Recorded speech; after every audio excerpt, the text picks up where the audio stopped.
হজরত আবু হুরায়রা রাদিয়াল্লাহু আনহু হতে বর্ণিত রসুল সাল্লাল্লাহু আলাইহি ওয়াসাল্লাম ইরশাদ করেছেন, সর্বশেষ যে ব্যক্তি জান্নাতে প্রবেশ করবে তার অবস্থা এরূপ হবে যে বদ আমলের কারণে প্রথমে তার ঠিকানা হবে জাহান্নামে, যদিও সে মুমিন হোক না কেন, কারণ মুমিন বান্দাকেও তার বদ আমলের কারণে শাস্তি ভোগ করতে হবে। এজন্য সে প্রথমে জাহান্নামে যাবে। জাহান্নামে দগ্ধ হওয়া অবস্থায় সে আল্লাহর কাছে আরজ করবে, হে আল্লাহ, জাহান্নামের অগ্নিশিখা ও তার উত্তাপ আমাকে পুড়ে ফেলেছে।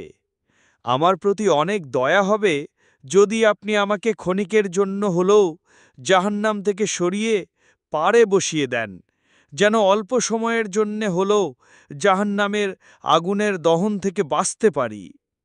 আল্লাহ তাআলা তাকে বলবেন, যদি আমি তোমাকে সেখানে বসিয়ে দিই, এরপর আরও কিছু দাবি করবে না তো?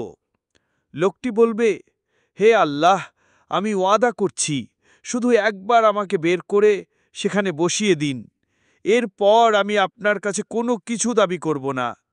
আল্লাহ তাআলা তাকে বলবেন, আচ্ছা ঠিক আছে, তোমার কথা মেনে নিচ্ছি। তারপর ওই ব্যক্তিকে জাহান্নাম থেকে বের করে জাহান্নামের পাড়ে বসিয়ে দেওয়া হবে। জাহান্নামের পাড়ে কিছুক্ষণ বসে থাকার পর তার চিন্তা শক্তিতে আরও কিছু পাওয়ার আশা সৃষ্টি হবে। ফলে সে আবার বলবে, হে আল্লাহ, জাহান্নামের আগুন থেকে আপনিই তো মুক্তি দিয়েছেন, এটা আপনার দয়া ও অনুগ্রহ। কিন্তু বসিয়েছেন এমন স্থানে যেখানে জাহান্নামের আগুনের শিখা পুরোপুরিভাবে দহন করছে। যদি আমাকে সামান্য সময়ের জন্য এমন স্থানে নিয়ে যেতেন যেখানে জাহান্নামের উত্তাপ আমাকে স্পর্শ করতে পারবে না। আল্লাহ তাআলা তাকে বলবেন, তুমি তো সবেমাত্র অঙ্গীকার করেছ যে আর কিছু চাইবে না, আর এখন সে ওয়াদার খেলাপ করছ। বান্দা বলবে, হে আল্লাহ, বেশি নয়, আমাকে এখান থেকে একটু দূরে নিয়ে যান, এরপর আর কিছু বলবো না এবং কিছু চাইব না। সুতরাং আল্লাহ তাআলা তার আবেদন কবুল করে তাকে সামান্য দূরে সরিয়ে দেবেন, যেখান থেকে জান্নাতের হৃদয়কাড়া মনোমুগ্ধকর দৃশ্যাবলী সে অবলোকন করবে। কিছুক্ষণ পর সে বলবে, হে আল্লাহ, আপনি আপনার দয়া ও অনুগ্রহের দ্বারা আমাকে জাহান্নামের আগুন থেকে মুক্তি দিয়েছেন এবং এমন স্থানে বসিয়েছেন যেখান থেকে জান্নাতের দৃশ্যাবলী স্পষ্ট দেখা যায়। আপনি আমাকে আর একটু অনুমতি দেন যেন জান্নাতের দরজার কাছাকাছি যেতে পারি এবং একটু জান্নাত দেখতে পারি। আল্লাহ তাআলা বলবেন, হে বান্দা, তুমি আবারও ওয়াদা খেলাপ করছ। লোকটি বলবে, হে আল্লাহ, যখন আপনি আপনার অনুগ্রহে আমাকে এ পর্যন্ত নিয়ে এসেছেন, এখন জান্নাতটাও এক নজর দেখতে দিন। আল্লাহ তাআলা বলবেন, তোমাকে এক নজর দেখতে দিলে তো বলবে আমাকে একটু ভিতরে যাওয়ার অনুমতি দিন। লোকটি বলবে, হে আল্লাহ, শুধু এক ঝলক দেখতে দিন, এরপর আর কিছু চাইব না।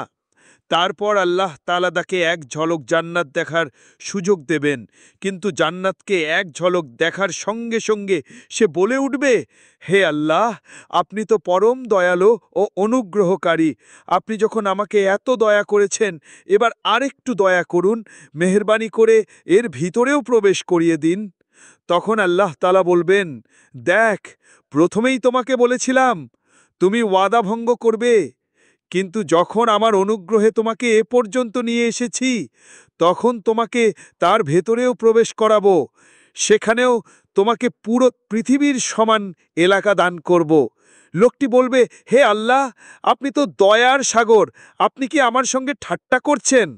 সে আরও বলবে, জান্নাতে এত বড় স্থান কোথায়, আর আমার মতো নগণ্য গোলাম এত বিশাল জান্নাতের অধিকারী হব কেমন করে?